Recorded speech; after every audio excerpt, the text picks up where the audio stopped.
Кочанскиот суд ги одби жалбите на јавното обвинителство со кои бараше куќниот притвор за осомничените инспектори на УЈП Драган Паунов и Дуле Димитриев да го замени со ефективен затворски притвор.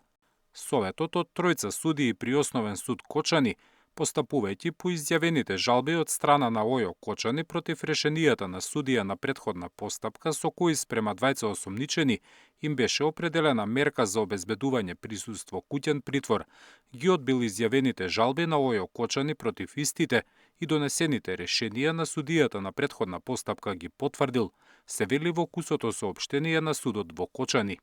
Оттаму не објаснуваат кои биле причините за донесената одлука, не образложија ниту зошто даночните инспектори кои го информирале сопственикот на Пулс кога ќе одат во контрола им е одреден куќен наместо ефективен притвор како што бараше обвинителството. На одлуката за куќен притвор се жалат и осомничените. Предлагаат судот да им одреди поблаги мерки за обезбедување како редовно пријавување во судот и одземање на патните исправи. За овие предлози на осомничените судот дополнително ќе одлучува.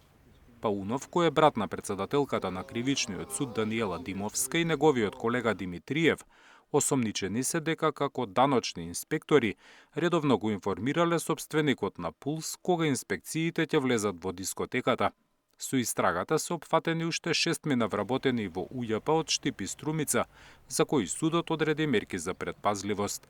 Зоран Јаневски, Сител телевизија.